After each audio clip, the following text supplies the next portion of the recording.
میں نے اس زمانے کا لباس اور جوتا کمرے میں محفوظ رکھا ہے۔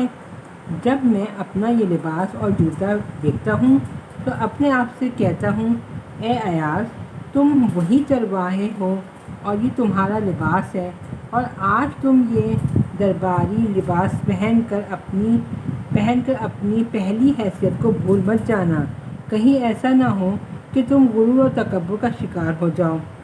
سلطان محمود غزنوی ایاز کی یہ بات سن کر بہت خوش ہوا اور اس کے نزدیک ایاز کی قدر و منزلت اور بھی بڑھ گئی۔ یہ بات سن کر سارے درباری شرمندہ ہو کر بغلیں جھانکنے لگے۔ شکریہ۔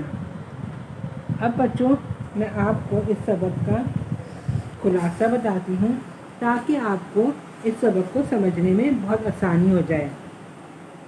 پیارے بچوں، آپ جانتے ہیں کہ سلطان محمود غزنوی کا نام ایک مشہور بادشاہ تھا، اور اس کا ایک خادم تھا جس کا نام ایاز تھا۔ ایاز ایک نیک طبیعت اور ایک اچھا آدمی تھا۔ بادشاہ محمود غزنوی اس کو سب درباریوں سے زیادہ اہمیت دیتا تھا، اور کوئی بھی کام ہو اسی سے مشورہ لیے بغیر وہ کوئی کام نہیں کرتا تھا۔ اب جس کی وجہ سے درباری بہت جلتے تھے کہ بادشاہ اس کو اتنی اہمیت کیوں دیتا ہے۔ پھر درباریوں نے بادشاہ سے کہا کہ آپ کے ہیرے جواہرات کو یہ چرا کر ایک کمرے میں جمع کر رہا ہے اور پھر وہاں پہ تالا بھی لگایا ہوا ہے۔ بادشاہ کو اپنے درباریوں پر یقین نہ آیا، لیکن پھر بھی ان کو مطمئن کرنے کے لیے اس نے حکم دیا کہ سب کے سب جائیں اور کمرے کا دروازہ توڑ کر جو بھی سامان اس کمرے میں ہے میرے سامنے حاضر کریں۔ جب درباری اس کمرے میں گئے اور تالا توڑ کر اس کمرے کے اندر داخل ہوئے تو انہوں نے دیکھا کہ وہاں صرف ایک چرواہے کے پھٹے پرانا کپڑے اور جھاڑیاں کاٹنے والے جوتے پڑے ہیں۔ اور وہ پھر بادشاہ نے ایاز کو بلایا اور پوچھا کہ تم نے اتنا پرانا سامان کمرے میں تالا لگا کے کیوں رکھا ہے؟ ایاز نے کہا کہ جب میں اپنا یہ پرانا سامان، لباس اور جوتا دیکھتا ہوں تو مجھے وہ وقت یاد آ جاتا ہے جب میں چرواہا ہوا کرتا تھا۔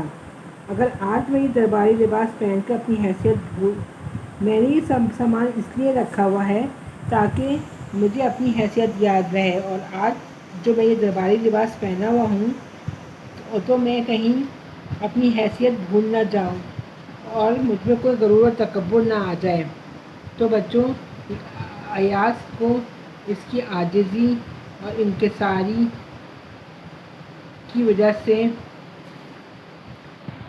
بادشاہ کو اس کے اوپر اور اعتبار ہو گیا اور اس کو اور پسند کرنے لگا، اور یہی اس کی عاجزی تھی کہ اس نے امیر ہونے کے باوجود اپنا وہ وقت نہیں بھولا جب وہ ایک غریب معمولی سا چرواہا تھا۔ شکریہ۔